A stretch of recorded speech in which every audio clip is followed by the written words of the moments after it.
Buenas tardes a todas y todos. Vamos a dar comienzo a este panel, que es la última actividad de este segundo día, titulado El avance de las derechas radicales en tiempos de crisis.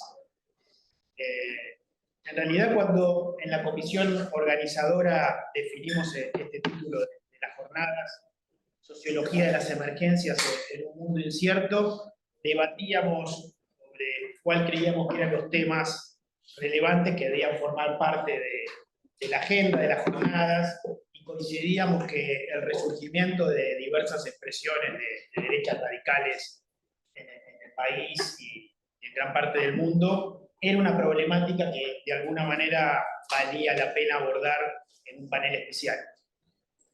Así que intentando recuperar en parte lo mejor del legado de la disciplina, vamos a intentar aproximarnos a este tema desde una perspectiva sociológica y no moral, tratando de presentar las diversas aristas de este fenómeno que entendemos complejo y tratando de eludir en la medida de lo posible definiciones cerradas y esencialistas sobre este fenómeno, ¿no? Esencialismos a los cuales muchas veces nosotros mismos apelamos en nuestras apreciaciones políticas, en nuestras conversaciones cotidianas para acercarnos a este tipo de temas.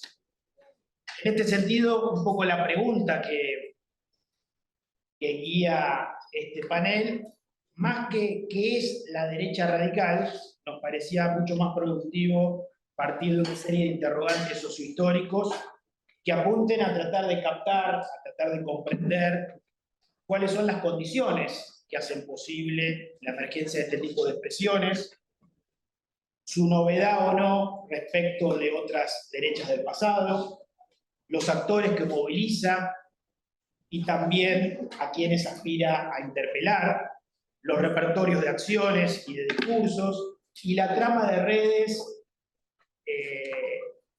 y las relaciones de las que participan estos activistas como otros temas a pensar. Así que para reflexionar sobre esta problemática, convocamos a investigadores que vienen trabajando sobre este tema y que creo que desde distintas perspectivas, incluso disciplinarias, a partir de distintos recortes temáticos y aproximaciones conceptuales, vamos a tratar de dar cuenta de este tema.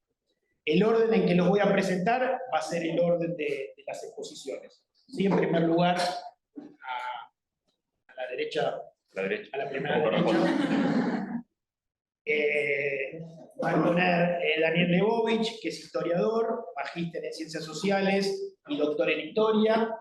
Daniel es profesor titular de la Universidad General Sarmiento y ha dictado diversos cursos de posgrado en nuestra facultad. Es investigador independiente del CONICET, se dedica a temas de investigación de historia social y política, con énfasis en temas de pasado reciente y memoria, y una de sus principales líneas de estudio tiene que ver con las derechas en nuestro país. Ha publicado diversos libros y artículos en revistas especializadas, y de su extensa lista solo vamos a mencionar el último, que lo publicó este año por la Universidad de Cantabria, que lleva por título El águila y el haz de flechas, el espionaje de Estados Unidos al falangismo en el Río de la Plata, 1941-1944. En segundo lugar va a exponer Ezequiel Saferstein, que es sociólogo, que es magíster en Sociología de la Cultura y doctor en Ciencias Sociales. Ezequiel es docente de grado y posgrado en la Facultad de Ciencias Sociales de la UBA y en el IDAES, y además trabaja en el CEDINSI. También es investigador del CONICET.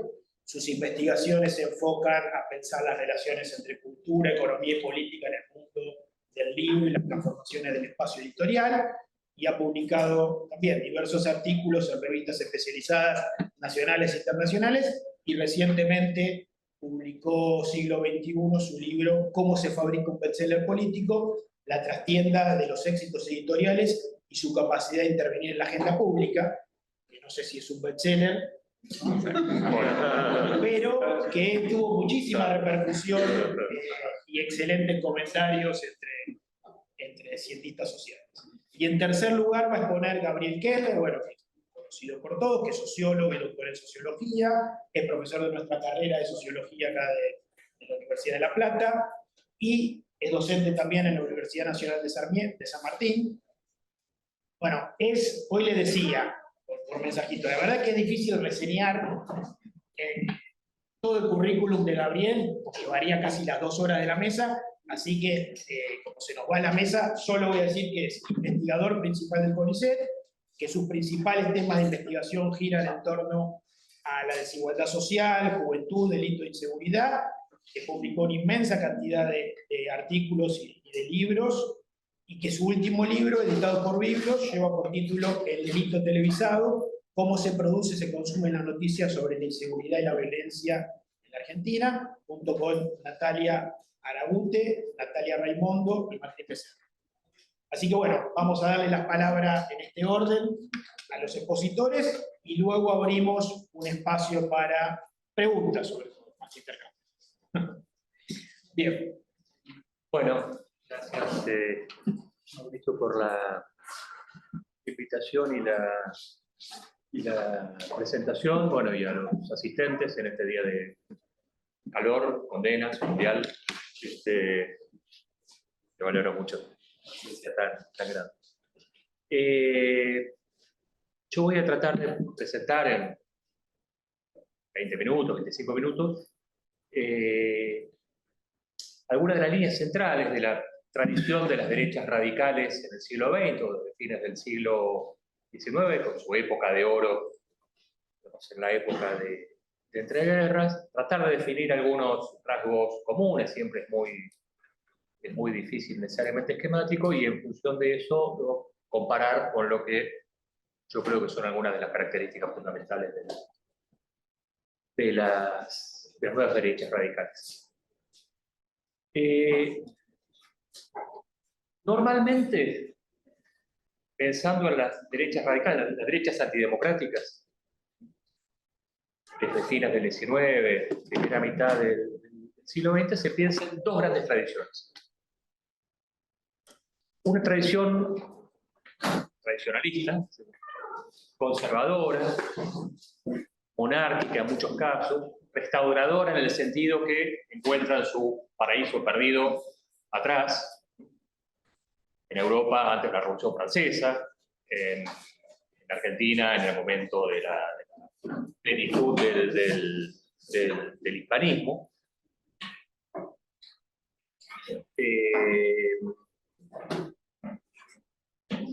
Que es un tipo de derecha que uno puede encontrar sus orígenes, normalmente se tienen sus orígenes en la acción francesa o en el tránsito del siglo XIX al siglo XX, que es una derecha que rechaza la modernidad casi en su conjunto, rechaza la democracia, rechaza el liberalismo, rechaza el pluralismo, y su ideal, digamos, es una vuelta atrás. En algunos casos, una vuelta monárquica, como la acción francesa, en otros casos, una vuelta a los viejos tiempos en los que primaba la moral, la iglesia, el orden social. El exponente fundamental probablemente de esta tradición a nivel europeo fue el franquismo. El franquismo de Franco es una propuesta fuertemente restauradora, en el sentido que no hay una utopía modernizadora para nada, es un gobierno claramente de los propietarios rurales y de la iglesia, y se propone... Ahora en el orden. ¿Hay una reacción conservadora?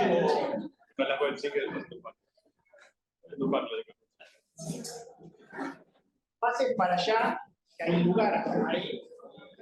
No hacemos tanto movimiento de silla. Y por adentro bloqueamos la puerta. No hay orden. No.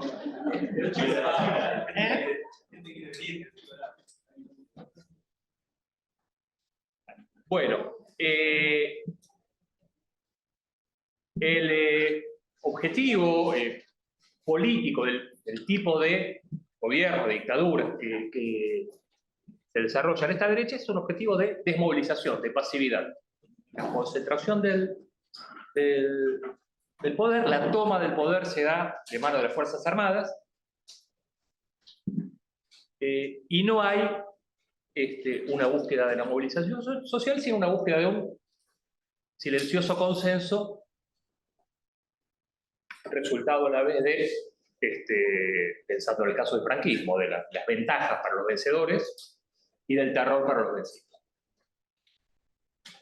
La otra gran tradición europea es la derecha revolucionaria. Es la derecha revolucionaria. La derecha de tipo fascista, cuya utopía está delante. Es una derecha normalmente anticonservadora. Es una derecha, en muchas ocasiones, antiburguesa y en algunas ocasiones incluso retóricamente anticapitalista. Es una derecha modernista en muchos sentidos. El fascismo abrazaba el modernismo artístico, tenía una utopía industrial, tenía la idea de, a través de formas de desarrollo, poner a Italia entre las naciones, sacarla de las naciones proletarias, como se llama, para ubicarla entre las naciones burguesas, y su ideal de orden social es un ideal basado en el encuadramiento de la sociedad por el propio Estado y en la movilización de la sociedad. La organización y la movilización. Dicho así, parecen dos familias enfrentadas, pero a lo largo del siglo XX, sobre todo en la época que los vio nacer, ¿no? La época de entreguerras, porque como señalé, hay antecedentes que son anteriores a la Primera Guerra Mundial, forman parte de una gran familia política, se ven como parte de una misma familia política, aunque podamos encontrar fuertes divergencias, y en todos los casos europeos que veamos vamos a encontrar alianzas entre ambos tipos de derecha, presentadas así esquemáticamente. ¿Qué tienen en común? El antiliberalismo político, el antiizquierdismo, el comunismo, por supuesto, la idea de jerarquía y de orden, el antiliberalismo económico. Son derechas de los años 20, 30, 40, en la que el liberalismo económico está en crisis, y en algunos casos, por una perspectiva antiliberal por conservadora, y en otros casos, por una perspectiva antiliberal por estatista desarrollista, todos son antiliberales. Dentro de este antiliberalismo hay un elemento central que critican y condenan, que es el monstruo de las finanzas internacionales, el capitalismo improductivo, fuertemente condenado, muchas veces asimilado con la representación del judaísmo. Esto muchas veces, o algunas veces, explica la habitual, no permanente presencia del antisemitismo en estos movimientos, aunque no solo esto lo explica, la explicación es mucho más compleja. Otra característica común es alguna forma de corporativismo. El corporativismo es muy viejo y tiene muchas variaciones. Hay un corporativismo católico de vieja data al que se van a aferrar las derechas conservadoras, y está el corporativismo de nueva data propio del fascismo, que también es una búsqueda de alguna forma de representación que reemplace a la de tipo liberal. Otra característica común es el valor de la violencia. Es el valor de la violencia. Es un valor positivo, va de la mano de la propia idea de regeneración nacional. La regeneración es un acto violento. Muchos de los movimientos fascistas tienen sus escuadras uniformadas que ejercen la violencia antes de la toma del poder, y en muchos casos también después de la toma del poder. Y en el caso de los conservadores, normalmente no hay milicia de ese tipo, pero se cuenta con la alianza con los ejércitos. Y otro elemento común, porque estos si bien las derechas estas surgen en muchos lugares, pero los lugares más clásicos son países que por distintos motivos quedan relegados al concierto europeo, entonces hay un fuerte elemento antiimperialista. Un fuerte elemento antiimperialista. Antibritánico, antiinglés, dependiendo del caso. En Argentina heredamos estas dos tradiciones, una idea fuera de lugar, se aclimatan como se aclimatan, pero desde los años 20 y hasta los años, bueno, en la época clásica, si queremos, en los 20, 30, 40, aunque tendremos luego continuidades, encontramos las dos familias. Muchas veces se expresa por ejemplo, la inspiración del golpe de inspiración filofascista de Uriburu, en el golpe del 30, expresaría la tendencia fascista, aunque no es modernista en este caso, por eso las ideas se aclimatan distinto. Muchas de las ligas, organizaciones llamadas nacionalistas en los años 30 y 40 van de la mano de este conservadurismo. Pero también hay otras de nacionalismo movilizador, de tipo filofascista, por ejemplo, la Alianza de la Juventud Nacionalista, que comienza a tener su cuadro uniformado, su apelación a la violencia, su discurso radicalmente anticonservador, antiburgués. Entonces, por supuesto, con mucho menos poder, con mucho menos desarrollo, y habiendo sido incapaces de tomar las riendas del Estado, pero encontramos estas dos familias que luego perdurarán, pero atravesadas por otras perspectivas que son específicamente latinoamericanas. Un debate muy importante de estas derechas fue qué hacer con el peronismo. ¿Qué hacer con el peronismo en el 45 y qué hacer con el peronismo en el 55? Porque como decía Alperini, a mí me gusta repetir siempre, y más me gusta citar a Alperini en un público sociólogo, había muchos motivos para hacerse fascista o filofascista en Argentina. Por ejemplo, para Ibarguren, el fascismo que veía en el golpe del 43 venía a restaurar el poder de las viejas familias. Sería de la primera familia política que estoy señalando. Para Manuel Gálvez, el fascismo, y luego lo diría respecto al peronismo, vendría a traer la justicia social. Entonces, hay muchos caminos, digamos, que pueden llevar a la adopción de estas identidades, que por supuesto se diluyen, se mezclan, nunca son identidades estancas, los sujetos se transforman. Pero bueno, estamos haciendo un esquema para tratar de desarrollar un par de ideas.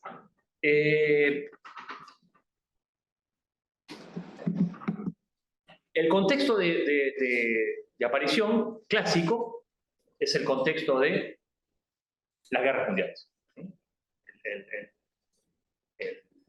fascismo es un hijo directo el fascismo italiano es un hijo directo de la guerra mundial. El nazismo es un hijo directo, además de tradiciones de más vieja data, del contexto que lo posibilitó, de las consecuencias económicas y políticas de la Primera Guerra Mundial, y podríamos seguir enumerando. Otra característica es el desafío comunista.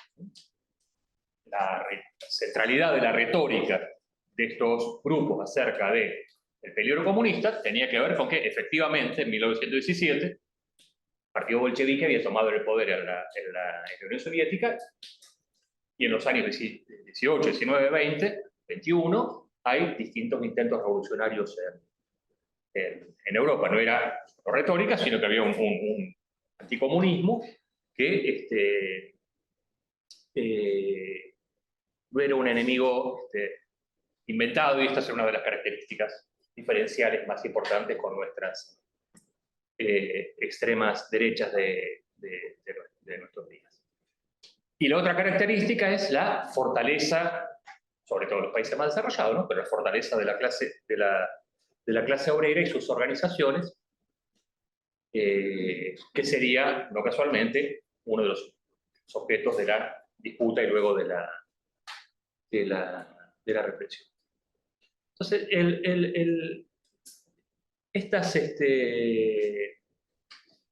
estas tradiciones son tradiciones, hay una discusión muy grande, se puede hablar de fascismo fuera del contexto de entreguerras, se puede hablar de fascismo fuera de Europa, se puede hablar de fascismos católicos, cuando el fascismo italiano clásico no es católico al menos, aunque haya llegado a un modus vivendi con la Iglesia. Pero Traverso señaló que con la voluntad de seguir lo que decía Mauricio, analíticamente, no hay juicios de valor aquí, el fascismo era un movimiento que planteaba la regeneración nacional de cada uno de sus casos. ¿Qué pasa con los herederos del fascismo clásico? Traverso dice que esto no lo pueden conseguir. No hay una idea de futuro, no hay una utopía por delante que podamos encontrar en las nuevas derechas, él piensa en Trump, en Bolsonaro. Ni siquiera una idea de pasado, digamos, no hay un pasado de oro al cual volver, esta idea de, bueno, hagamos grande América de nuevo, bueno, pero ¿cuándo? Como si la tenían los grupos más restauradores. El tipo de crisis en el que surge esta nueva derecha, según plantea Enzo Traverso, es el momento de enorme acumulación de las clases dominantes en la etapa del neoliberalismo que estamos viviendo, acumulación que se hace en general, y muy notablemente esto se ve en los últimos 10-15 años, sin legitimidad ni hegemonía.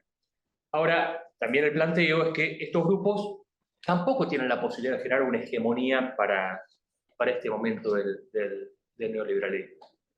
Por eso Traverso, más que posfascista, más que neofascista, prefiero hablar de posfascistas. Posfascistas sobre todo porque no hay una idea de futuro, y yo agrego por las dificultades que tienen de lidiar con estas tradiciones, de las cuales algunos, los italianos, son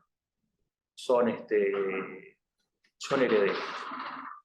Entonces, después de esta esquemática presentación, quiero plantear algunas diferencias.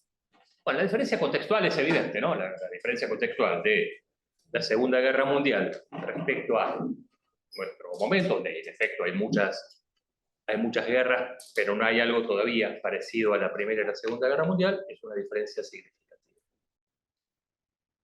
La fortaleza obrera desapareció. Y no hay un enemigo del volumen, de la densidad que tenía en los años 20 y 30 y 40 el comunismo efectivo. Por eso, me parece que hay un comunismo inventado. Casi cualquier cosa de las tradiciones liberales, socialdemócratas, pasa a ser, en este discurso, comunismo. Y esto tanto con Trump, Bolsonaro, como con nuestros íconos locales. El antisemitismo, que era un rasgo central, no universal, pero central de las tradiciones tanto europeas como argentinas y latinoamericanas de los años de oro del fascismo clásico, de las derechas clásicas, en algunos casos persistió, pero en general desapareció. Hay un proceso también explicado por el propio Enzo Traverso en El fin de la modernidad judía, de por un lado de integración súper exitosa, y por otro lado de incorporación también de personas judías a las élites, la idea del tránsito de Trotsky a Kissinger. Y como esto permite como una difuminación del antisemitismo clásico, al que habría que sumar también la admiración y la alianza hacia Israel y la alianza con los gobiernos también de extrema derecha de Israel. El antiimperialismo, que era una característica central de estos partidos, o movimientos y regímenes, desapareció. Hay en todo caso, habrá un antiglobalismo en algunos casos, pero en general en los movimientos europeos miran más a los inmigrantes que vienen de los países pobres que a las potencias centrales, y en el caso argentino, ¿no?, me parece que desapareció por completo. Es más, reemplazado por una voluntad de integración a las redes imperiales. La oposición a las finanzas. No sigo ya. La oposición a la democracia. El carácter fuertemente antidemocrático. Bueno, eso cambió fuertemente, bueno, seguramente con la idea de que afirma moverse dentro de la democracia, aunque manipulando las reglas al extremo de lo posible.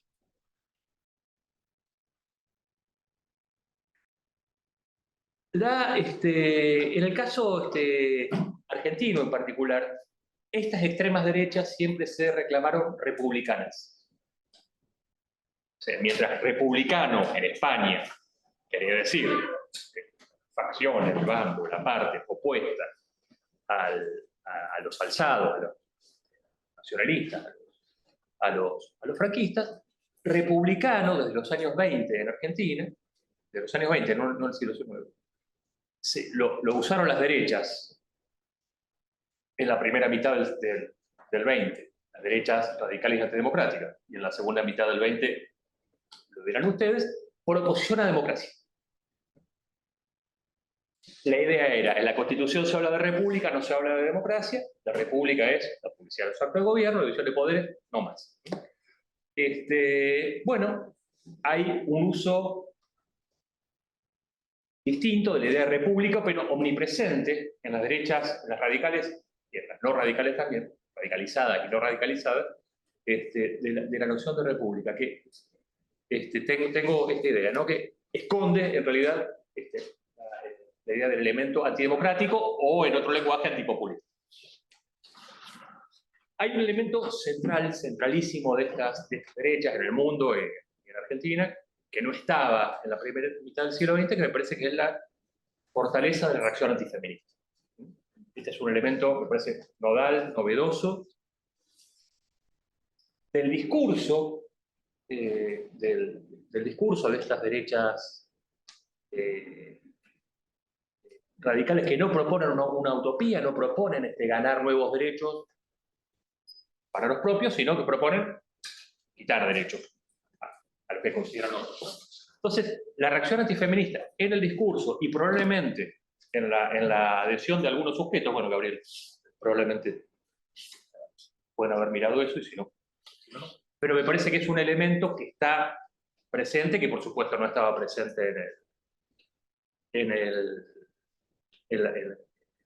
la primera mitad del siglo XX.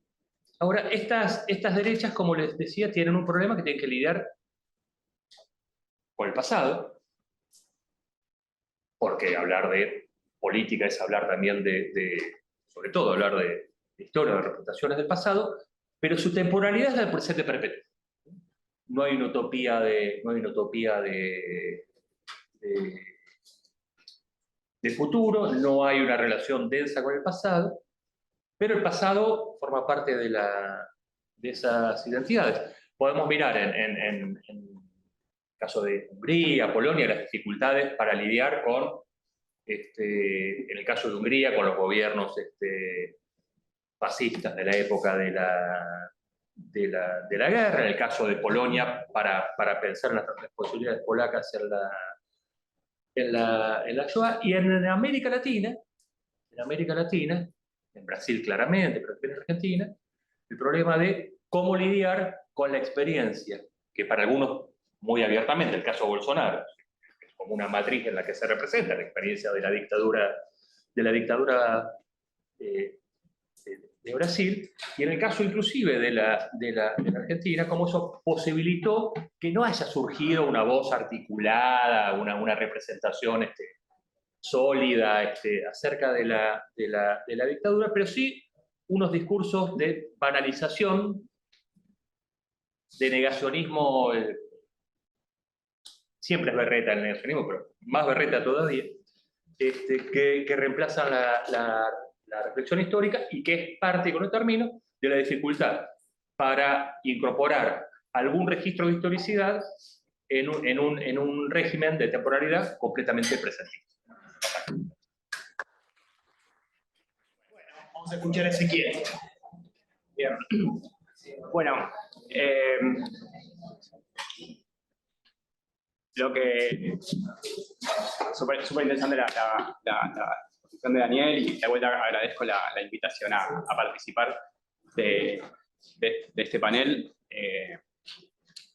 Lo que quiero compartir son algunas cuestiones que vengo trabajando desde una perspectiva no histórica, sino más sociológica de la cultura, que tiene que ver también con un derivado de mi línea de investigación previa, el estudio de los productos, productores, espacios de sociabilidad, no estrictamente partidarios dentro del mundo de las derechas, digamos. Eso es como un devenir un emergente de mi investigación, para pensar la construcción, el posicionamiento y este rol de productores de visiones del mundo, de determinados referentes intelectuales que ocupan una función intelectual y participan dentro de este entramado del mundo de los derechos actuales, principalmente para ponerles nombres, mirando a Javier Milei y mirando a Agustín Laje, que es el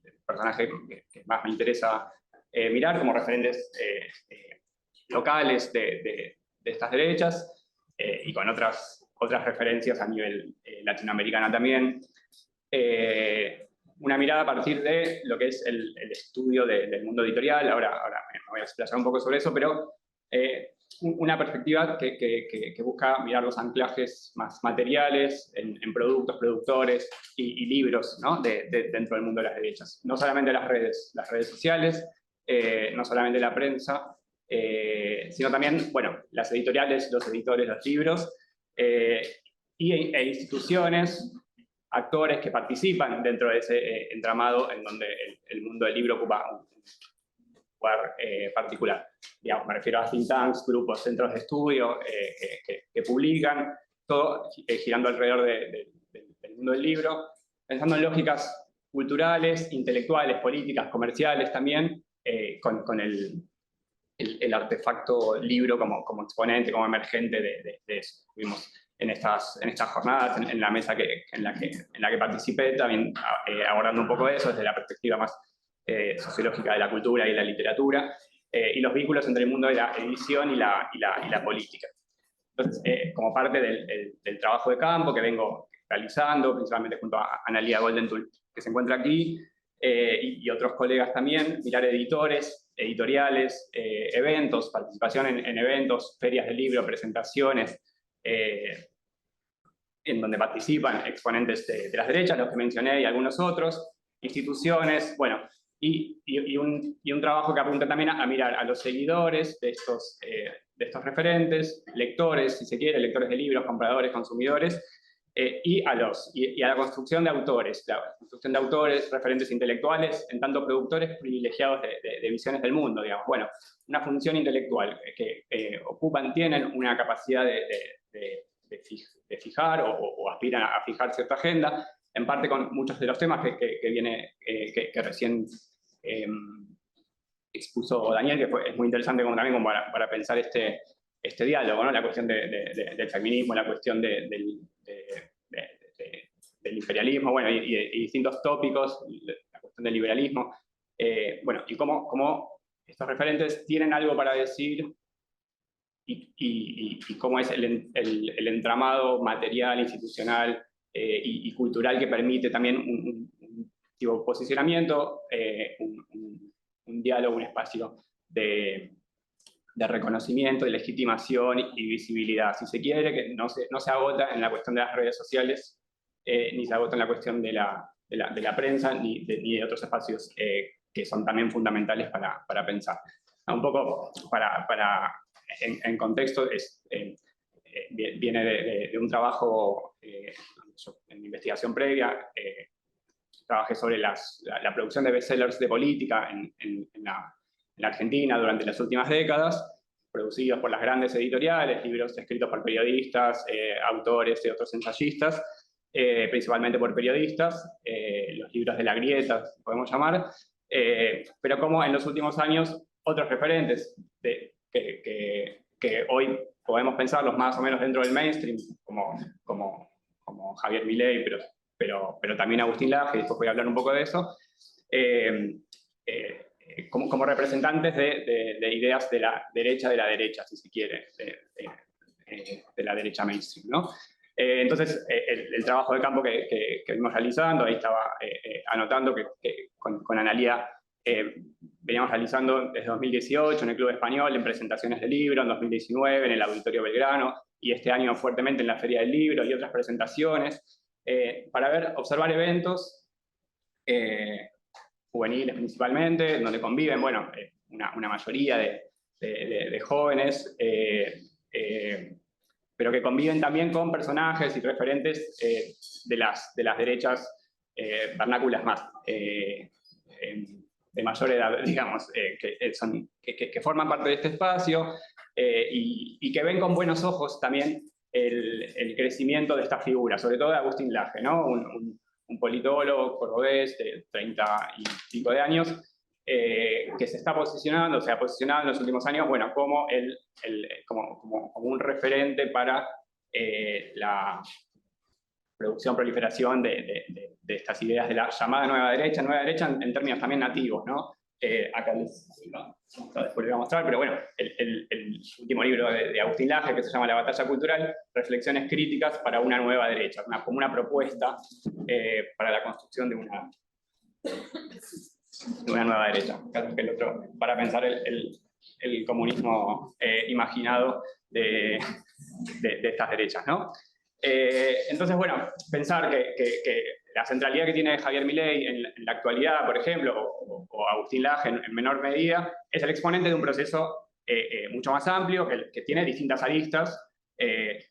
La perspectiva que presentó recién Daniel, digamos, una historia de esto de qué hay de nuevo en las nuevas derechas. Procesos más regionales, internacionales, que también mencionó, digamos, bueno, qué pasa no solamente en Hungría, en Polonia, en Brasil, en Estados Unidos, y distintos procesos internacionales que tienen anclajes locales, particularidades también. La cuestión de las redes y la construcción de sensibilidades autoritarias, recuerdo el título de la nota que había publicado Gabriel Kessler y Gabriel Bomaro, también sobre estos temas y que nos va a hablar ahora. Que tiene que ver también con esa construcción y vinculaciones cuyo exponente también es el crecimiento de estas ideas, de un tropos antiprogresista, esta idea del inconformismo y la incorrección política, que también trabaja muy bien Pablo Stefanoni en su libro. Bueno, otra arista, digamos, que tiene que ver con las derivas del individualismo, con procesos sociales también más amplios que impactan en la construcción de subjetividad, en donde la pandemia se vio muy fuerte. Ahí, quería nombrar a Nicolás Boeschinger y su trabajo que viene haciendo también, junto con Pablo Semán y otros colegas. En hitos también, como la cuestión de la agenda de género, o llamada la ideología de género por estas derechas, en donde la discusión por el aborto también fue como un articulador o un exponente de la articulación para estos grupos, crecimiento, mayor visibilidad en la región, en donde aparece esta idea fuerte de batalla cultural, que también es como para recuperar y pensar, bueno, los usos de los tópicos de las izquierdas, ¿no? La idea de batalla cultural, cómo hoy está anclada, digamos, y como ímpetu de los referentes de las llamadas nuevas derechas, ¿no? Que apuntan a proponer una derecha sin complejos, digamos, una reivindicación del posicionamiento, de definirse como derecha, algo que en la Argentina no se hace no resulta tan fácil, digamos. Entonces, en esta construcción y en el último capítulo de este libro, que les voy a hablar, aparece esta idea, ¿no? de reivindicar la palabra derecha como para posicionarse y discutir contra la izquierda, contra el comunismo, el marxismo cultural, que ganó, en teoría, desde las derechas, la batalla cultural, ¿no? Hay una hegemonía cultural de las izquierdas, del progresismo, que las derechas tienen que venir a combatir, a discutir. Digamos, es un poco el argumento menos o más sólido, pero aparece esa idea con muchos de estos fantasmas que también se construyen y aparecen como algo sólido, bueno, con referencias teóricas, pero a lo que intento mostrar o veo y vemos en los eventos en los que participamos como público y dialogando con jóvenes seguidores, es esta idea de un estado de cosas que se viene a discutir, a reponer, algunos con una posición más conservadora, otras con un horizonte más de futuro. Y lo tomamos con esta idea del mundo editorial como una puerta de entrada analítica. ¿Por qué? Porque los libros tienen, o lo que emerge, ¿no? una función legitimadora, ¿sí? Una idea de autoridad, de valoración, los autores, o sea, esos referentes que no gustan llamarse influencers o youtubers, sino autores de libros principalmente, por más que su popularización y su masividad provenga de las redes y luego se pase a la idea del libro, se presentan como autores, o sea, Javier Milei no solamente se presenta como un economista, sino en los eventos aparece como autor de tantos libros, etc. ¿Qué más les da el libro? Digamos, bueno, la idea de la visibilidad, una proyección regional también. Estos son libros que circulan masivamente, no solo en papel, sino obviamente también en versión digital, una difusión bastante amplia. Y la idea del libro, también, si se quiere, recuperada de la tradición de las izquierdas, del libro como una herramienta para la batalla cultural y la batalla política. La edición históricamente estuvo asociada a grupos políticos, a anarquistas, comunistas, trotskistas, maoístas, con sus propias editoriales y sus herramientas para la intervención. Bueno, las derechas buscan de alguna manera hacer lo propio y lo han hecho históricamente y en la actualidad es algo que le dan mucho énfasis. Entonces, este crecimiento que vemos hoy, bueno, que también lleva a la construcción de este panel y de la proliferación de intervenciones sobre pensar las derechas, este crecimiento en la visibilidad que no solamente se ve en el crecimiento partidario y en el porcentaje elevado de votos que sacó Javier Milei en la capital federal y la derecha mainstream también, digamos, no solamente Milei, sino el PRO, la Alianza Cambiemos. También se ve en este proceso de anclaje en lo cultural y en lo editorial, ¿no? Que lo voy a repasar brevemente, pero bueno, cómo se pasa de editoriales marginales y pequeñas o autoediciones a publicar en editoriales transnacionales como HarperCollins para el caso de Agustín Laje, ¿no? de la editorial Unión, una pequeña editorial de derechas, a HarperCollins, lo mismo con Javier Milei, de publicar en Unión a publicar su último libro en el grupo Planeta, uno de los grupos editoriales más grandes que funciona en Argentina, pero a nivel mundial, ¿no? En habla español. Y lo mismo en las ferias del libro. Si alguno estuvo este año, digamos, las presentaciones de Agustín Laje y de Javier Milei, en las que Javier Milei participó en las dos, bueno, fueron de las más masivas, no las únicas, porque también las otras juventudes también participaron y participan muy activamente hace muchos años, pero aparece sí como novedad o como algo que hoy contábamos en la mesa. Digamos, en 2018 este libro se presentó en la Feria del Libro bajo un título que se llama La Revolución Silenciosa, un evento que pasaba más o menos desapercibido, pero que también fue muy masivo, esto en 2018, y este año ya la feria se preparó para recibir a Agustín Laje con una cobertura mediática muy amplia, y con más de 1000 personas en la sala José Hernández y con gente que se quedó afuera. Entonces, en ese sentido, digamos, ver cómo la industria cultural, la industria editorial en particular, representa o también es un modo de pensar y observar como un prisma el crecimiento de ciertas narrativas, producciones, productos y productores. Entonces, tanto desde la producción, no lo quiero hacer mucho más largo, pero tanto desde la producción, como en la aparición de estas editoriales, como en la circulación y la difusión, las presentaciones de libros que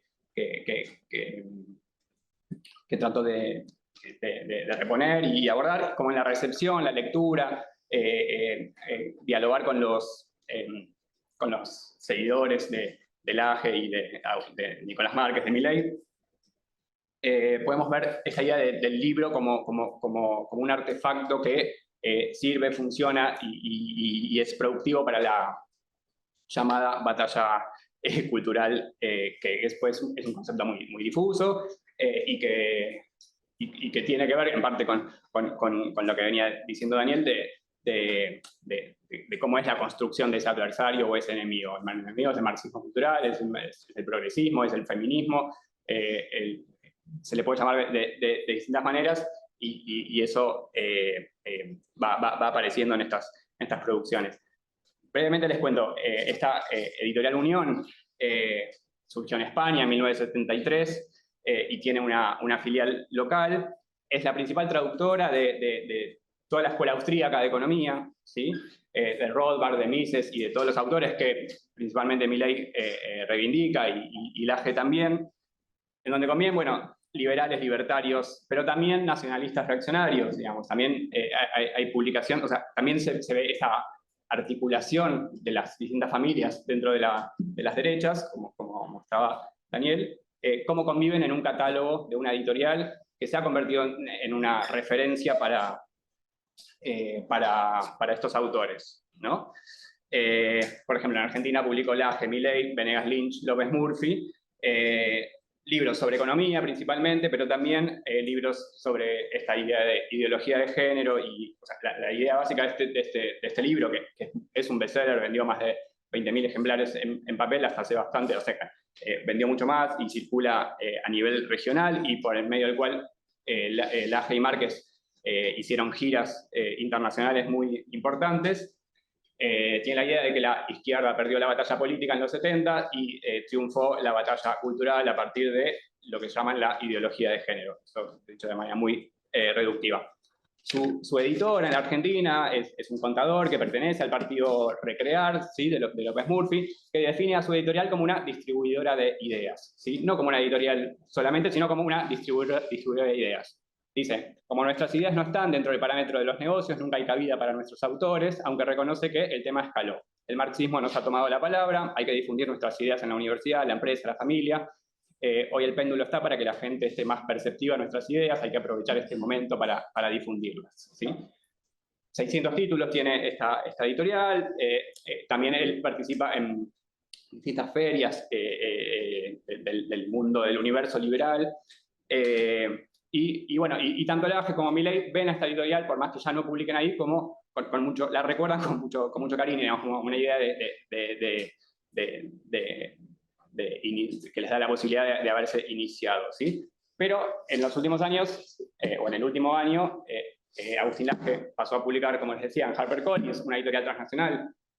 Si bien acá en la Argentina está publicado por el sello pequeño Hojas del Sur, este libro fue publicado originalmente en HarperCollins México, contratado en Estados Unidos, se contrataron 3 libros para Agustín Laje, el próximo sale en enero, por si todavía no vayan a comprarlo todavía, porque todavía no está, pero y va a salir un tercero más adelante, digamos. Y acá les quería mostrar un poco también el perfil de los editores, que o sea, los editores de libros, desde una visión comercial, pero también de intervención. Aparece, bueno, la idea del olfato, la idea de mirar, bueno, un negocio que va a funcionar y que puede funcionar, digamos, porque el contexto ayuda a que estos libros funcionen. Sobre el autor dice el editor de México, ¿no? Dice, es muy afable, nunca se exalta, nunca se perturba, mantiene muy bien el control de sí mismo, es una especie de político zen de ultraderecha, siempre muy ecuánime, por eso hay que reconocérselo. Es muy lógico y es un gran retórico. Quizá lo que esté diciendo no es cierto, pero lo construye bien en términos discursivos, convence. Bueno, es un autor ideal también para esta editorial, porque es un autor que que si lo conocen saben, vende mucho y en las discusiones públicas se posiciona, o sea, tiene para discutir, no es como, en términos personales, es mejor retórico que Milei, porque no, una discusión es mucho más interesante ver un diálogo entre el AG y otros, y no tanto entre Milei. Y no es el único autor que publica una editorial grande, o sea, también Milei, Kaiser en Chile, Gloria Álvarez, también en Guatemala, pero también publica en editoriales grandes. Digamos, también este proceso de pasaje al mainstream se ve en este tipo ya no de emprendimientos editoriales marginales, sino un crecimiento exponencial. Ya estoy en los 20 minutos, así que sí, podemos seguir hablando después brevemente sobre la circulación, las presentaciones de libros. Son eventos, como les decía, bueno, masivos en donde, con esto casi termino, la idea de cómo los presentadores ponderan al autor como referente, como faro intelectual, si se quiere, esto que les decía, como Nicolás Márquez define al AGE como el mejor de nosotros, pero ¿por qué? Por esta idea de un joven talentoso, con buena retórica y capacidad de narrar, que de alguna manera apuntan a cumplir el viejo sueño de las derechas, de un acceso al poder, digamos, pero esto también lo vemos en los eventos con los invitados que van, por ejemplo, Cecilia Pando, Victoria Villarroel como una referenta muy aplaudida, obviamente, porque también es diputada nacional, Solanet, o sea, los abogados de Justicia y Concordia, o sea, toda la vieja plana de las derechas aparecen en un segundo o tercera fila, digamos, y en la primera fila sí aparecen El Presto, Sicarelli y otros referentes o youtubers o influencers de las derechas que aparecen en un primer plano, pero se va dando esa articulación entre las distintas generaciones de las derechas y están siempre invitados, ¿no?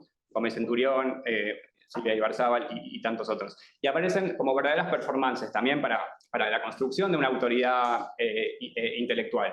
La que presenta sus ponencias, digamos, sus exposiciones recuperando autores de la Escuela de Frankfurt, obviamente a Gramsci, a Ernesto Laclau y a muchos autores de los que leemos en esta facultad y en distintas facultades, que aparecen como referencias teóricas y son utilizadas, apropiadas y si ven la bibliografía de estos libros está plagada de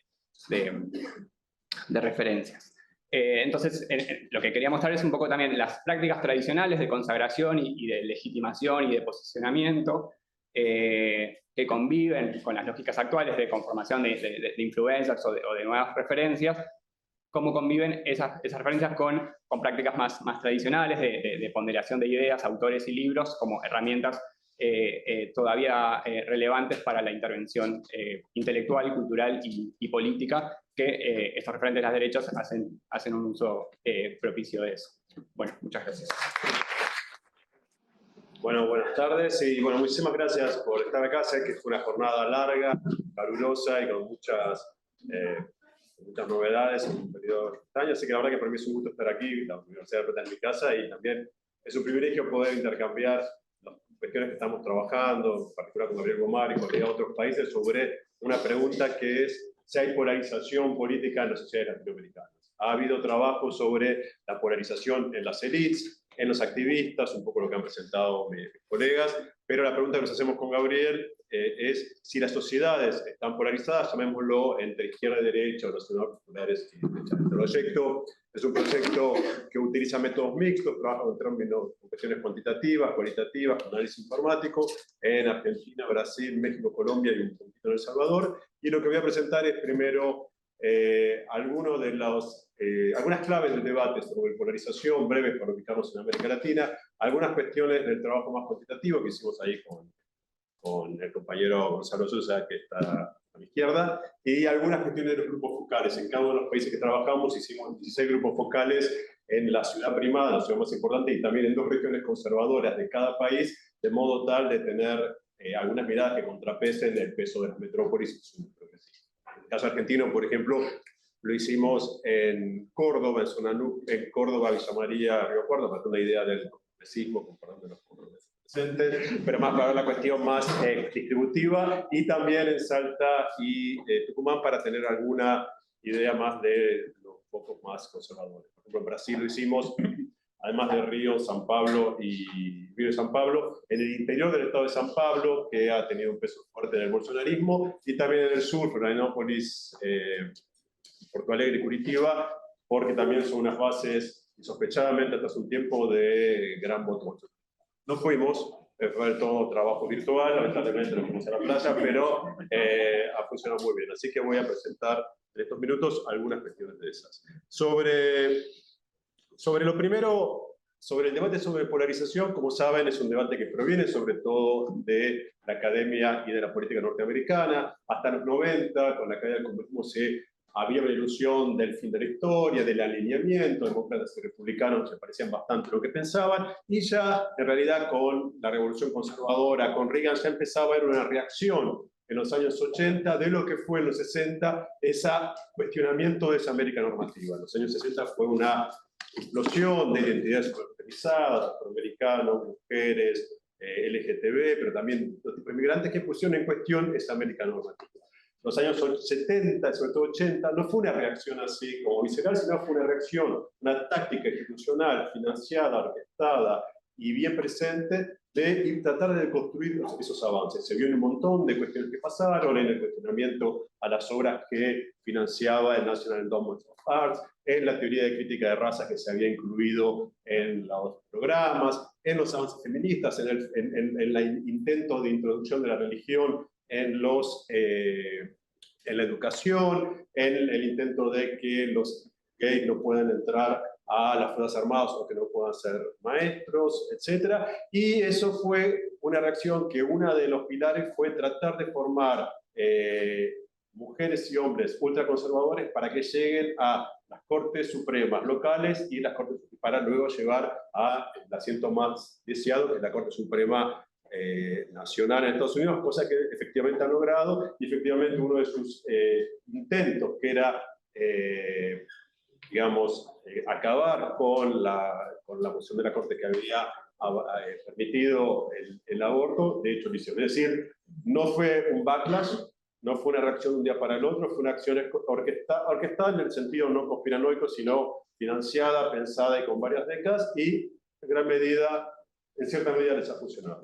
Ahí lo que tenemos también es dos identidades fuertes y estables de demócratas y republicanos, que nos permite también, o les permite a ellos trazar las modificaciones al interior de cada una de esas identidades. Entonces, ¿cuáles son simplemente tres claves del debate norteamericano para después, porque nos va a servir para pensar algunas cuestiones que quiero plantear de América Latina? Quienes ven derechización de las élites, que casi nadie cuestiona que los republicanos son más derechistas que antes, etc.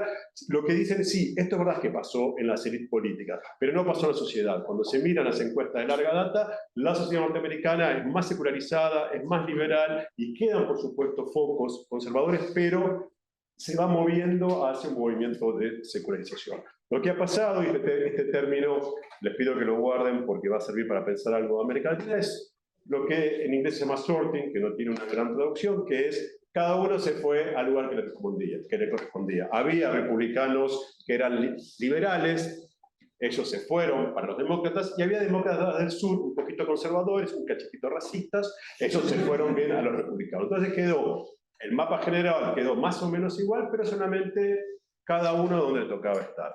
Hay también una pregunta si la polarización, y usted está muy de moda el tema, más que ideológica es afectiva. Afectiva es que en realidad yo no pienso tan diferente como vos, solo que te veo como la suma de todos los males, te veo mucho más diferente de lo que sos, y también a mi grupo mucho más cohesionado. Y eso, sin lugar a dudas, es un problema. Tendemos a ver, por ejemplo, a todo que vota a Bolsonaro como ultrabolsonaristas, cuando en realidad no están así, pero eso dificulta un poco la comprensión. Podemos decir que también hay una pequeña digresión, un error de mirar afectos e ideologías como muy separados. Yo detesto un votante de Bolsonaro, no porque votan de Bolsonaro, por lo que piensa.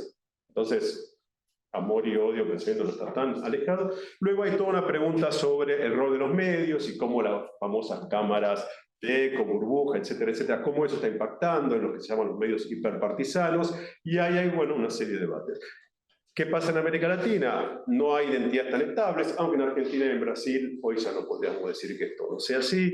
Los ciclos, pasamos de ciclos muy homogéneos, restauración democrática y crisis económica en los 80, neoliberalismo, Pink Tide o Marea Rosa, a luego un giro a la derecha que no fue tan así, y lo que estamos viviendo más o menos son un periodo divergente, donde lo que prima es el descontento político que se expresa, el descontento que por supuesto todos y todas compartimos, que se expresa en una volatilidad electoral muy fuerte, te voto vos y otro día voto al contrario, se ve esto de que los presidentes no reeligen, en una temor sobre la erosión del pensamiento, digamos, de erosión de apoyo a la democrática, en muchos países donde el voto no es obligatorio, donde se vota menos, y en ese contexto está la polarización. El problema de la polarización es que supuestamente la polarización para la teoría política es buena.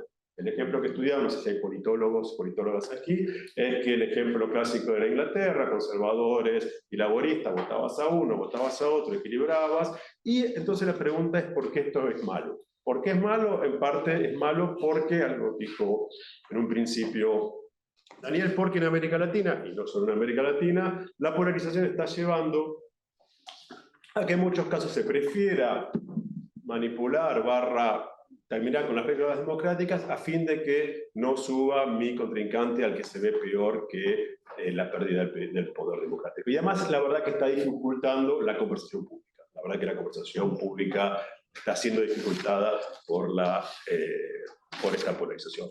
Y al mismo tiempo, como se dijo, en América Latina están apareciendo derechas extremas muy competitivas, están apareciendo opciones a la derecha que, como en el caso europeo de los años 80, sobre todo con la migración, está haciendo que la derecha se derechice más para que no se caiga por derecha una parte de sus votantes. Y también hay momentos, quizás son puntuales, pero nunca sabemos, donde la derecha extrema cobra un momento de presencia. Elecciones de Costa Rica, nuestra insospechada Suiza, Centroamérica 2018, candidato evangélico, pánico moral sobre ideología de género, pasó, pero podría no haber pasado. Es decir, que ciertos temas puedan tomar saliencia, pueden ocupar el espacio público en un momento, y eso puede tener consecuencias insospechadas hasta el momento, como por ejemplo fue en cierta medida para los propios y las propias académicos y académicas brasileños el triunfo de Bolsonaro en 2018. Entonces, todos los sólidos se disuelven en el aire y todo el descontento puede darle el lugar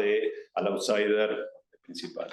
Hay dos preguntas que nos hacemos en este trabajo. Es la perspectiva temporal, que hay de nuevo viejo. Cualquiera que sepa un poquito de historia argentina puede decir, bueno, peronismo, antiperonismo, llamarlo como quieras, pero es polarización, y así en muchos países. Entonces, lo primero que hicimos fue, con la ayuda de Gonzalo, mirar qué pasó entre 1989 y 2018 con las tendencias en la opinión pública en las dos agendas que uno mira cuando mira la cuestión de polarización, que es la agenda cultural moral, temas de género, etcétera, y la agenda distributiva, a lo cual en el caso de América Latina tenemos que incorporar el incómodo tema de corrupción, etcétera, etcétera, que también es un tema divisor, que no entra en la agenda de discusión norteamericana. Ahí está el tema de raza, pero para nosotros es así. ¿Qué vemos? Si quieren después podemos charlar cómo hicimos metodológicamente, pero si nos creen en nuestros resultados metodológicos, que sí están publicados. Lo que vemos es que entre fines de los años 90 y la actualidad hay en América Latina, hay una buena noticia, un proceso de secularización, es decir, una aceptación de valores individuales en la forma de llevar a cabo su propia vida. Esta secularización avanza sobre todo en Argentina, Brasil, México y Colombia, en orden creciente. Sobre todo ha sido más fuerte en los grupos más conservadores. ¿Por qué? Porque se movieron más. ¿Sí? Entonces, pero en esa sociedad que se mueve hacia una secularización, se va conformando un núcleo, llamémosle de opiniones resistentes, no tanto porque se hayan vuelto más conservadores, sino porque todos se corrieron hacia posiciones más liberales. Entonces, los conservadores quedaron más solos. Algo parecido pasó en Estados Unidos frente a lo que se llama early adopters, y eso es un poco lo que está quedando. No decimos que son los mismos o las mismas, porque las personas cambian, hay cambios demográficos, pero quedó un foco de eventual polarización que es minoritario, pero que tiene el poder de ser minorías activas, como acaban de mostrar mis compañeros, para, en ciertas coyunturas, molestar, para decirlo de una manera rápida. ¿Qué pasó con el eje más económico distributivo? Todos los países que nombramos, Argentina, Brasil, México, Colombia, se desplazaron hacia posiciones más estatistas, igualitaristas, salvo el caso de Colombia. Acá hay una diferencia con lo que decía anteriormente. No hay una tendencia evolutiva firme, sino que hay más posibilidad, y lo estamos viendo, de reversión, como se ve en las últimas mediciones prepandemia de Argentina y México, lo que nos hace augurar que posiblemente el eje más fuerte de polarización va a estar acá, en el eje económico distributivo, pero no obstante pueden tomar algunas cuestiones de la agenda moral para arrastrarlas, para traccionarlas, en la medida que también haya un ataque contra el Estado, contra las políticas sociales, etc. En ese sentido, todos los países muestran una relativa estabilidad entre dos posiciones, llamémosle, más pro-Estado y más anti-Estado. No se polarizan tanto, sino que esas dos tendencias se mantienen relativamente estables. Entonces, de esta primera partecita, lo que podemos decir es que los temas distributivos y los temas culturales no avanzan de la misma manera. Ahí vamos a ver algo que es interesante para pensar las derechas. La secularización avanza, y es una buena noticia. La secularización es transversal a las posiciones ideológicas, a la edad, al nivel educativo y a la religión. Y en los temas distributivos no hay una tendencia definida y posiblemente, por lo que estamos viendo en los grupos focales que fueron en pandemia y post-pandemia, haya una creciente grieta entre quienes acentuaron su crítica al Estado y quienes de alguna manera encontraron cierto cobijo durante la pandemia y después a la acción estatal. Voy a ir a la segunda parte, que es hacer alguna referencia de los grupos focales. Como les contaba, son 6 grupos focales en distintas ciudades, con cortes de edad, clase y sexo, con algunos grupos que eran homogéneos, todos votantes del mismo partido, todos macristas o todos fernandistas, y grupos heterogéneos donde los mezclamos para que se peleen un poco. Hicimos análisis cualitativo con Atractic, que Elena nos ayudó, y con análisis informático, unos informáticos desarrollaron un método para medir la polarización en las discusiones, así que nos divertimos haciendo análisis como mixto. ¿Cuáles son algunas? Quiero marcar 4 o 5 cuestiones para después dejar tiempo para charlar. Lo más importante, y creo que se relaciona mucho con lo que presentó recién Ezequiel, es que algo sorprendente, hoy ya no tanto, que hay por primera vez desde la restauración democrática, hay una socialización política por derecha en América Latina. Es muy fuerte en Brasil, es un poco menos fuerte pero creciente en Argentina, y esto hace, por un lado, que estas nuevas generaciones de derecha no sientan ninguna vinculación con la dictadura, porque de hecho nacieron 20, 30 años después, que esa, a diferencia de lo que mostraba Daniel al principio, que creo que está más pensado en el caso europeo, sí esas derechas juveniles tienen una idea de futuro, justamente dejar atrás el pasado del populismo, comunismo, chavismo, etcétera, Estado, o sea que hay, no sé si por primera vez o renovadamente esa derecha tiene una idea flu, no una idea así, pero hay una idea de futuro, nosotros somos el pasado, ellos son el futuro, y esa es parte de la polarización en varios países, y es una derecha que, ya me puedo decir, a mayor involucramiento político reciente, más polarización afectiva, es decir, muchos de esos jóvenes que entran a la política entran contra esa otra identidad, justamente por reacción a esa otra identidad, máximo en los países como el nuestro y como Brasil, donde hubo, y eso hubiera ahora, gobernó la izquierda, digo izquierda, donde gobernó la izquierda, entonces el establishment somos nosotros. La pregunta, hay un tema ahí central que, digo, es un tema más demográfico, pero es central para que tomen en cuenta, que es, América Latina conoció un fenómeno, uno de los más importantes, que es el enorme aumento de la educación universitaria. O sea, en 1970 había 1.600.000 latinoamericanos en la universidad, dentro de poco va a haber 22 millones. Entraron gente de clase media-baja, en todos los países, en nuestros que tienen mayor presencia universitaria, y eso modificó todo. Modificó, si uno piensa, los avances en las luchas feministas, en las luchas indigenistas, en las protestas en Colombia, en Chile, está el peso universitario muy fuerte. Eso tiene sobre todo un peso de aumento de las expectativas, tiene sobre todo un peso en un mayor compromiso político, ya por la izquierda, por causas feministas, por causas ambientalistas en la juventud, pero una parte de esa juventud, no mayoritaria, no hasta medida, pero sí con una capacidad en las redes de activar una minoría activa, también por la derecha. Eso es algo también para tomar en cuenta en todos los países, incluidos los países más rezagados universitariamente como América Central. La pregunta central es esta idea que viene también del debate norteamericano, si se polarizó la élite y también la sociedad. Lo que uno ve es que en Argentina y Brasil están ambos polarizados. Estamos arriba y están abajo. En Colombia y en México, por ahora no, lo que nosotros vimos en grupos focales en Colombia es antes de la elección un poquito antes de la elección de Petro, un sentimiento anti muy fuerte, siempre gobernaron ellos, que de algún modo, no digo que explica, pero hace sentido con el voto a Petro. Y en México la impresión, bastante clara, de que la sociedad no está polarizada, pero que desde arriba se estaba llevando un proceso de polarización encarnado en la figura de AMLO, que tiene un gusto por polarizar bastante fuerte. Algo parecido en El Salvador, donde la figura de Bukele, que tiene una diferencia ideológica con AMLO, que es un conservador total, y AMLO no, pero también como desde arriba se polariza. Porque la verdad que el problema es que polarizar paga.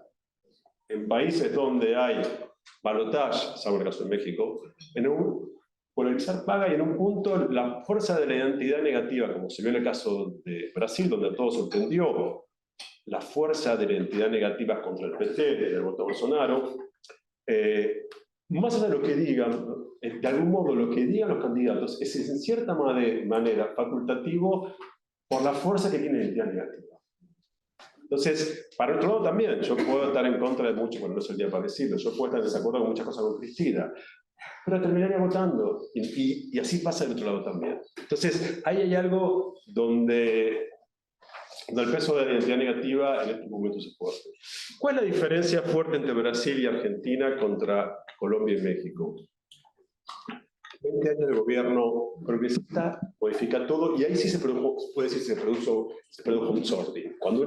O sea, en Brasil y Argentina, la agenda cultural y la agenda distributiva está alineada. Nosotros y nosotras estoy seguro que pensamos más o menos lo mismo sobre temas de género, sobre temas distributivos, con algunas variaciones. En Colombia y México no. Había pensamiento, sabemos, más estatista en términos económicos, pero conservadurismo social. Todavía eso no estaba estatizado. Entonces, en Argentina y Brasil, la agenda cultural de algún modo se estataliza, hay una coalición entre partidos, movimientos y gobiernos progresistas. Los votantes de derecha no son necesariamente ni todos reaccionarios en masa, algunos sí, que están contra todos los avances, sino que hay lo que nosotros llamamos con Gabriel una controversia sobre el control de la agenda cultural. Esto sí, esto no. Educación sexual sí, pero de este modo, porque yo quiero esto que quede para que lo decida mi familia. O sea, hay como una relación selectiva con los diferentes issues.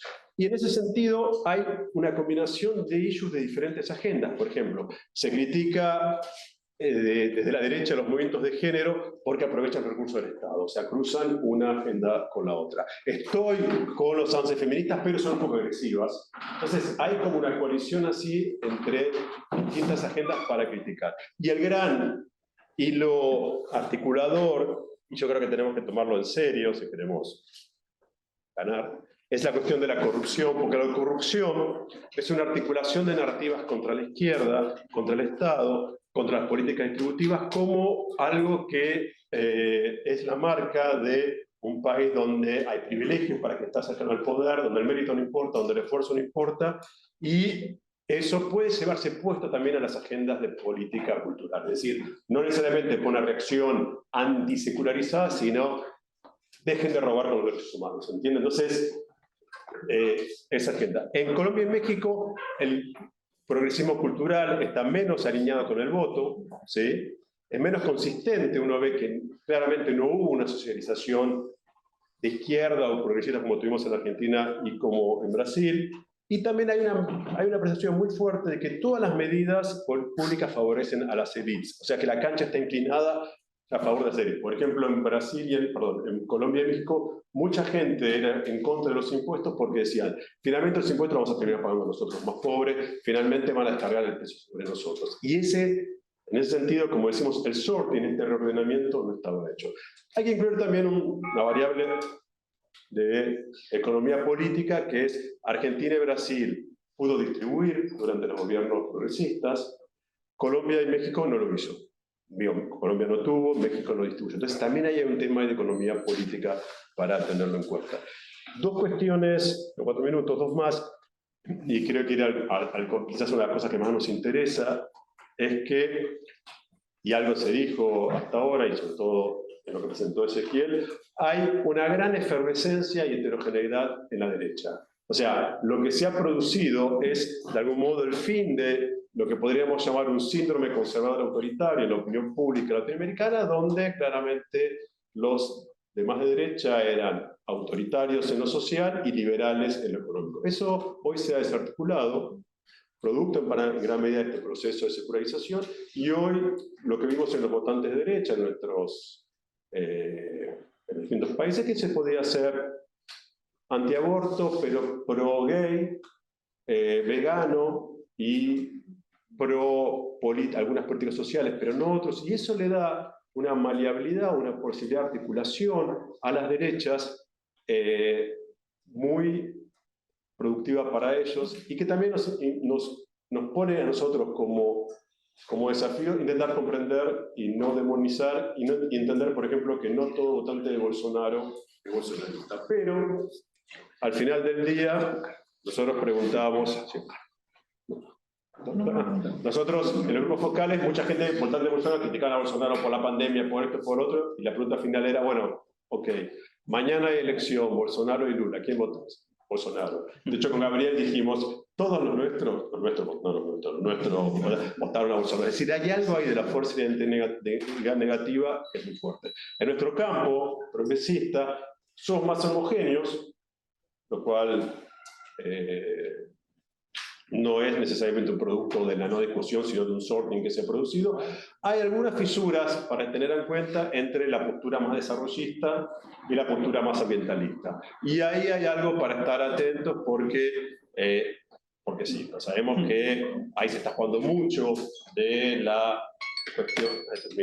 Me queda un minuto ya. Ahí se está jugando mucho del futuro de las coaliciones progresistas, sobre todo porque la guerra de Ucrania, la inflación, etcétera, le ha dado más ímpetu a las posturas más, llamémosle, neoextractivistas, etcétera. Entonces ahí hay un tema para estar atentos. Y para terminar, si queda tiempo de discusión, yo creo que, lo creemos con Gabriel, que el eje central va a ser la cuestión distributiva y del Estado, que en general lo que nosotros vemos no es un discurso anti-igualitarista como valor, sino otras formas de igualdad. Igualdad no es que es... lo que estamos viendo es que hay, claramente después de la pandemia, dos experiencias dicotómicas sobre el Estado, que ya venían de antes. Sufrió el Estado porque pagaron impuestos, porque no tuvo ninguna medida de ayuda, etcétera, y quienes de algún modo encontramos cierto, a primera persona también singular, ubico en el Estado, y esas experiencias dicotómicas ha acentuado un discurso muy fuerte en toda América Latina, antiplanes, antiprivilegio del Estado, más como les decía, en los países donde la izquierda tuvo gobierno, y en relación al tema cultural moral, casi nadie expresa el discurso atávico sobre los roles tradicionales de las mujeres, pero en muchos casos hay una crítica al movimiento feminista. Pareciera haber un pasaje de la crítica a los partidos a la crítica a los movimientos, como para estar atento, una avanzada antimovimentista. Parte de las discusiones sobre la intensidad de los procesos, las velocidades, etc. Sorprendentemente, la cuestión, por ejemplo, de la adopción de hijos por pareja gay tenía mucho apoyo en votantes de la derecha, el frame del amor de la pareja y de la familia funcionaba fuerte, Y el aborto sigue siendo un clivaje muy fuerte en casi toda América Latina. La pregunta para terminar es, ¿puede Argentina tener una opción de derecha muy fuerte del lado de la coalición Juntos por el Cambio? Es probable, digo, no es imposible, porque el cálculo que se hace un poco en la coalición es que no caiga nada por derecha, que de todos modos la identidad negativa respecto a no votar a lo que aparezca de la opción peronista va a aunar a todas las posiciones, a unas más extremas. Entonces, digamos, uno puede pensar que, así como, perdón de hablar hoy, nosotros tenemos más incentivo político hacia una moderación, si queremos agarrar a todos, ellos tienen más, perdón, está mal que me decía, el Juntos por el Cambio tiene más no un incentivo de que no se caiga nada por derecha, y que también generar una motivación para el voto, aunque no se vota mucho. Entonces, no es imposible que eso pase, va a depender un poco del juego me parece que un juego de espejos entre lo que haga Macri y lo que haga Cristina y lo que haga el movimiento. Así que el panorama, como siempre en Argentina, es vamos viendo. Bueno, 3 intervenciones excelentes. Me parece que hay muchísima tela para cortar. Abrimos, más que intervenciones largas, porque muchos también lo que quieran intervenir, preguntas un poco más concisas. Puede ser. Sí, una pregunta muy corta. Me encantaron el cuento. Excelente el panel, pero siempre les agradezco. Mi pregunta es por la cuestión militar, pero no de la dictadura militar, sino cómo han resignificado una cuestión central de las derechas del siglo XX, como es la cuestión militar, en el siglo XXI, en consonancia con el problema presupuestario, digamos, tan caro a las nuevas derechas, pero también con esta tradición importante, igual, y en definitiva con todo el problema de la defensa nacional, cuestión Malvinas. Esteban. Gabriel, en el tema de seguridad, ¿pareció eso? ¿Cómo pareció? Juntamos varias preguntas, si quieren. Emiliano. Una pregunta súper puntual, porque se me encantaron las 3 exposiciones. Tampoco quiero ser tan... Bancátela. Ahorita bancátela, Mauricio. Ahora bancátela. La primera exposición, Daniel y la de Gabriel, hubo un momento de diferencia en esto sobre la cuestión del futuro, ¿no? Entonces, por un lado, si podrías desarrollar, Gabriel, cuál sería esa visión del futuro, o sea, darle un contenido. Y la pregunta también puede dar la sensación de que eso tal vez podría ayudarnos a explicar sin teorías muy desde lo que queman la cabeza los medios de comunicación, o son cultural dogs, o cuestiones por el estilo, porque funciona, digo, sin caer en la letuseriana interpelación ideológica, ¿por qué funciona? ¿Por qué son éxitos editoriales como presentaba Ezequiel? Es lo que permitió que se constituyeran en éxitos editoriales. ¿Qué tal? ¿Qué está llamando de esos discursos a una parte de la ciudadanía? Yo me monto un poco a la pregunta de Emiliano. Todos, de alguna manera, nosotros aprendimos un poco con Weber, la sociología política de Weber, porque la política, de alguna manera, moviliza el miedo o moviliza la esperanza, ¿no? Y, en general, lo que a mí me queda claro es cómo la política, en este caso, cómo el activismo de esta nueva derecha moviliza el miedo, contra el feminismo, contra los derechos humanos, etc. Y en relación a cómo moviliza la esperanza, un poco la pregunta va en relación con, bueno, acá hubo un contrapunto, así que me meto un poco más de cizaña. Digo, ¿cómo pensamos esto de las expectativas de futuro de esa nueva derecha en el marco de lo que vos presentaste, una suerte de presentismo ¿no? permanente? Y Gabriel que decía, bueno, acá hay de alguna manera una visión de futuro en el sentido de no volver atrás, porque es medio paradójico, ¿no? Pero es una visión de futuro de no volver atrás hacia los populismos y a los gobiernos progresistas. Sí. Sí, yo quería preguntar cómo piensas que jugó el tema de las marchas en contra de las medidas de restricción de circulación de la pandemia y qué relación puede haber con ciertos sectores más legislativos de las lagunas y a su vez este renacimiento en esas marchas de cierto antisemitismo bastante marcado. ¿Cierto, perdón? Antisemitismo. Estamos por ahora sí. Hacemos. A mí me gustó esto que dijiste de empezar a tratar de comprender, ¿no?, lo que pasa en las derechas, porque hace unos meses en una mesa, otro investigador que también estudia temas, Martín Vicente, hablaba de que, bueno, de que se tiende a demonizar, digamos, incluso esta cosa de jugar a los nuestros y a los otros, que entre los nuestros es mucho más fácil demonizar a las derechas que tratar de comprenderlas. Y pensaba, bueno, de qué formas podemos convencer a los propios, no sé si quizás estamos planteando más de la esperanza que de otra cosa, pero de qué es necesaria esta comprensión para, no sé, para ver qué hacemos después, para ver cómo vamos bien. Bien. ¿Vamos hasta acá?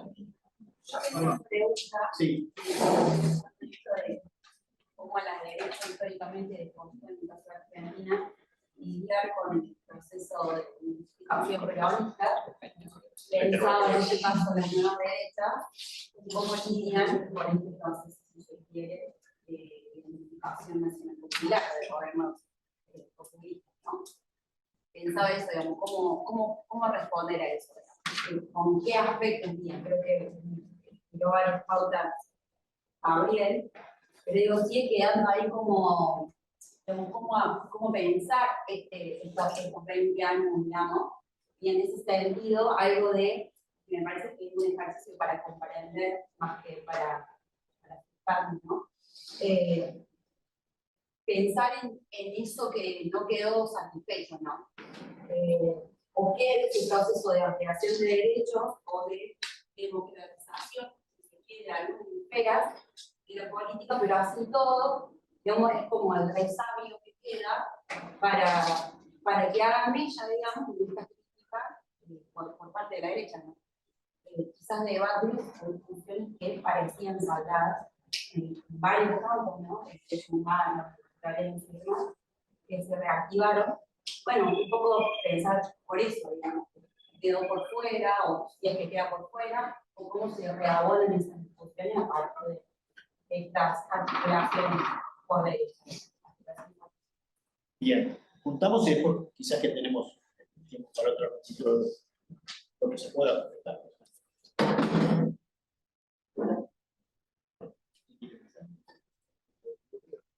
Vamos en el orden. Bueno, yo tomo un par de las preguntas. La cuestión militar. La cuestión militar tiene dos patas. Tiene movimientos, partidos, individuos que quieren movilizar a sus favores militares y los militares. Está claro el caso de Brasil, muy reciente, ¿no? El intento de una intervención. Me parece, pero una opinión así, que hay un cambio geopolítico evidente desde los años 80,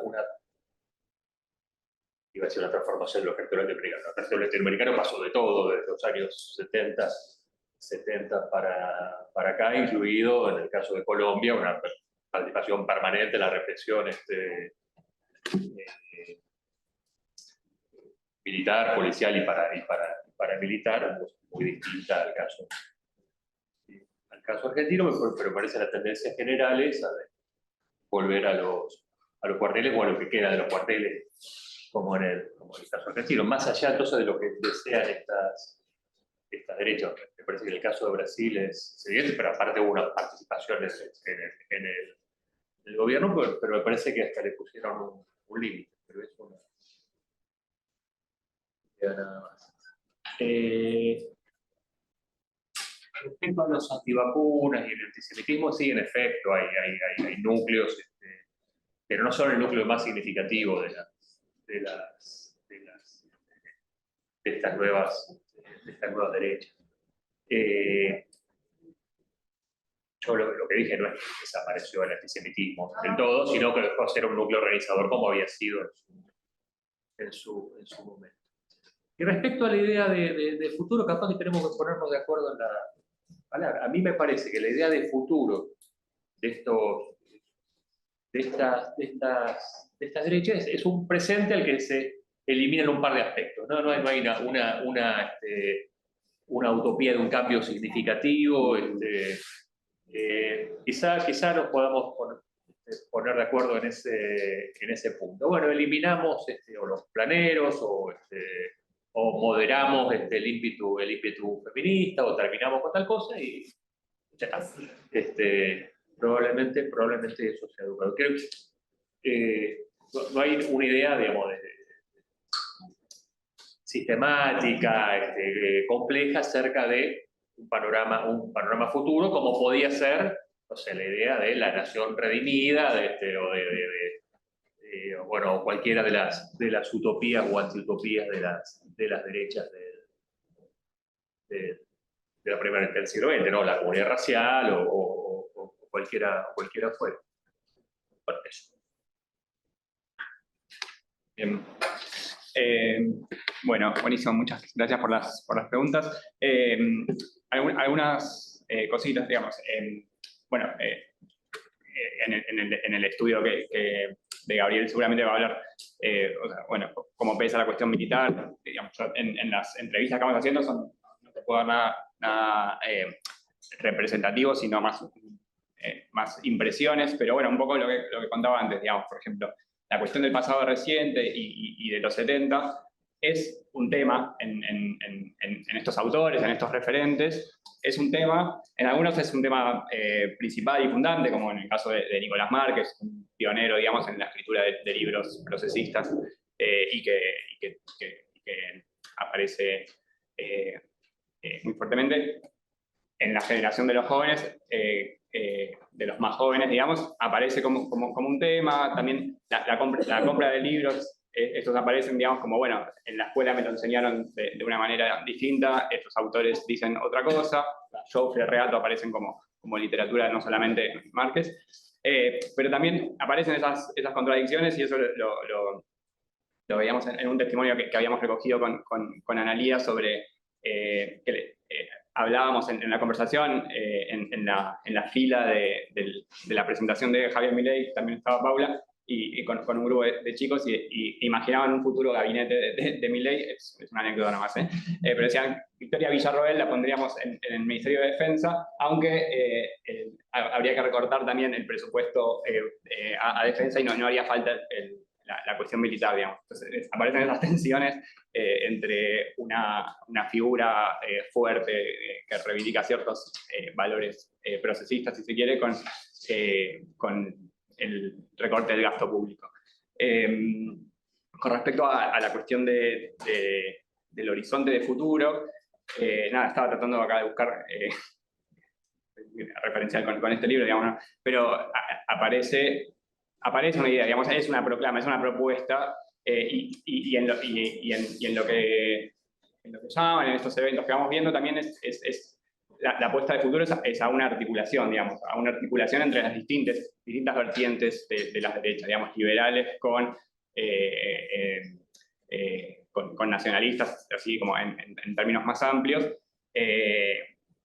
dispuestos a dar esa batalla cultural. Y la idea, muy fuerte también, la idea de batalla cultural y batalla política. Eso era un contrapunto que se daba también, y que se da entre Laje y Milei. Digamos, los pienso como dos actores, digamos, uno que apuesta a la idea de batalla cultural y el otro dice, bueno, sí, pero sin los votos no podemos llegar al poder. Entonces, esa idea de la unión entre batalla cultural y batalla política aparece fuertemente como programa. Ahora, el contenido del programa, no hay.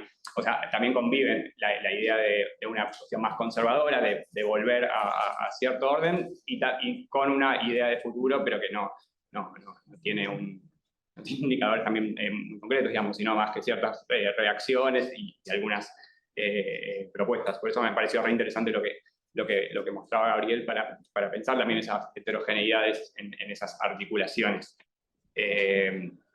Después, con respecto a la pandemia, sí aparece, o sea, sí estos hitos, ¿no? Digamos, o sea, no solamente el debate sobre las cuestiones de género, aborto, ESI y otros temas más, sino que en la pandemia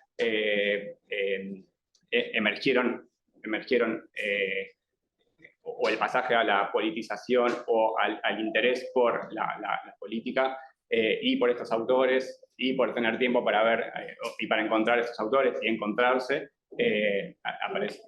aparecía fuertemente. El otro día hablamos con Nicolás también de eso, con una primera intervención que habíamos tenido también sobre eso, sobre esa convivencia entre antivacunas, fachos, no sé, como todo un conjunto de cosas, que emergía también como cierta una racionalidad de una necesidad de pensarlo de una manera no normativa ni valorativa, sino de tratar de observar qué estaba sucediendo. Y sí, se da cuenta de una articulación. Por ejemplo, en esas manifestaciones que convivían libertarios con nacionalistas y que discutían entre ellos, había un segmento de ese 5N donde dos jóvenes se peleaban entre sí, un libertario y uno que reivindicaba a Biondini.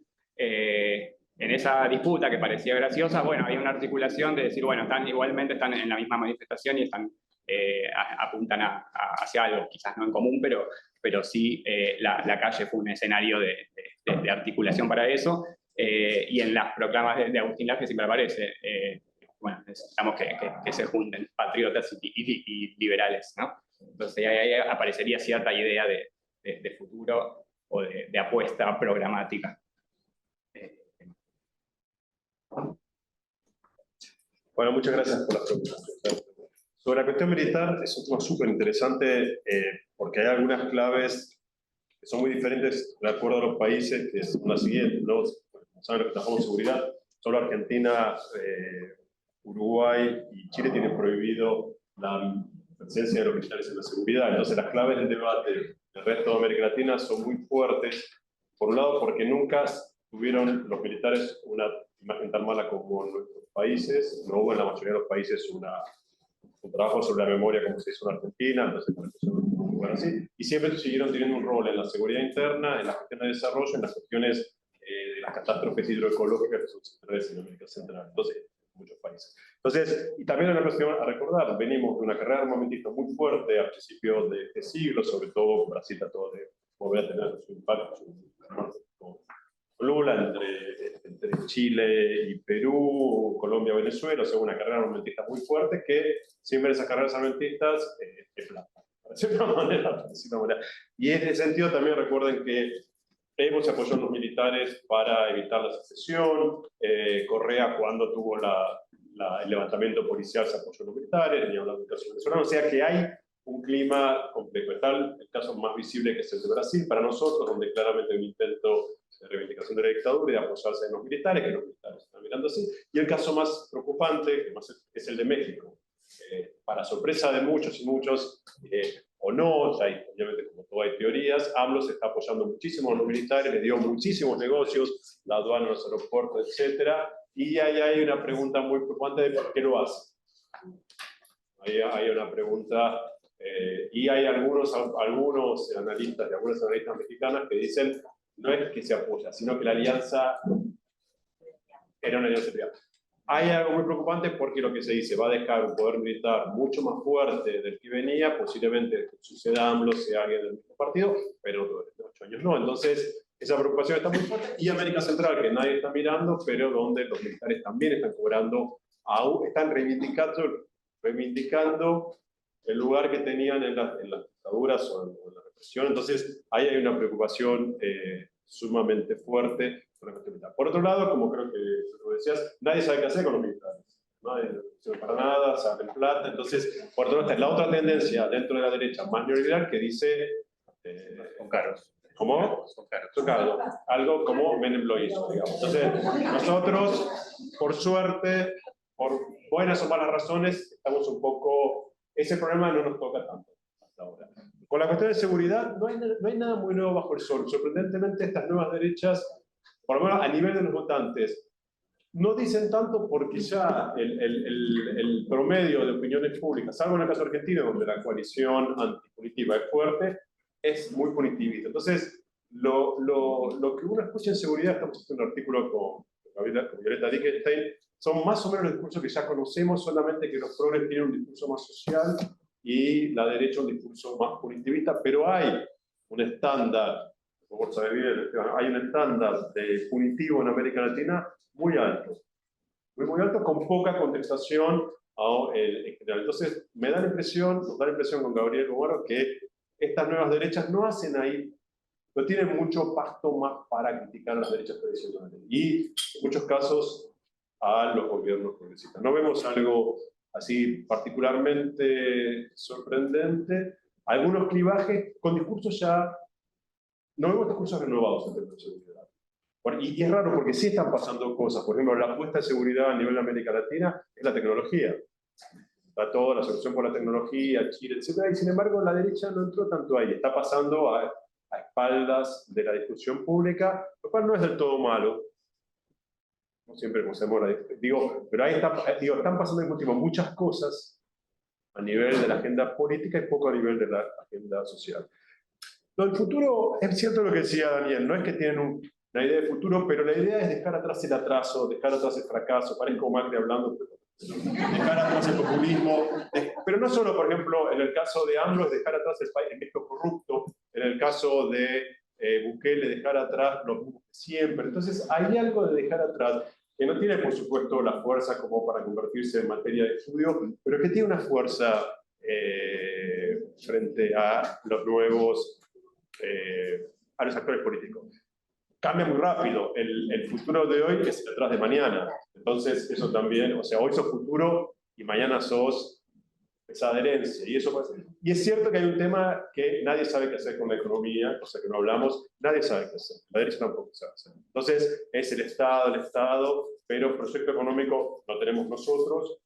La derecha es como lo hace de manera más pública, la izquierda lo hace de manera más oculta, rezándole al precio de los commodities, que no sea muchas horas con los commodities, pero la verdad que también el tema en América Latina es que nadie sabe qué hacer.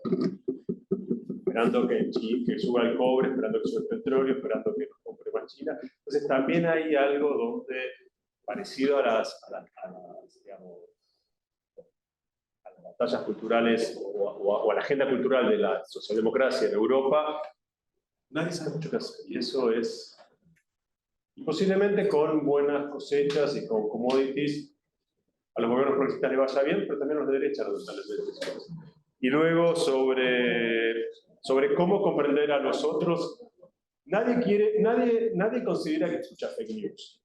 O sea, todos consideramos que fake news, eso no sé, lo vemos en un contrario. Fake news consume el otro. Yo no soy tonto. O sea, fake news consume. Entonces, y nadie cree, y también es muy hincha para la gente escuchar que todo lo que dice algo en contra es discurso del odio. Hay discurso del odio. Ahí los hay. Pero englobar a toda... Digo, a mí no me ha dicho gente opositora. Bueno, sí, yo no quiero Cristina, pero no odio. Entonces, ahí hay algo que nos reconforta mucho, porque nosotros, qué buenos somos los buenos y qué malos son los malos, se hace bien, ellos piensan lo mismo. Pero deberíamos, pero no nos ayuda. Es difícil comprender, hay fenómenos antipáticos y fenómenos simpáticos. Este claramente es un fenómeno horrible, entonces es muy difícil no tener una valoración, pero yo creo que la clave para mí es no confundir activistas con el grueso de la sociedad. No, para poder entender esa heterogeneidad. Eso yo creo que es... Muy bien. Bueno, parece que cumplimos. Se tienen que ir a Capital. Así que les agradecemos a todos y a todas por estar y en particular a los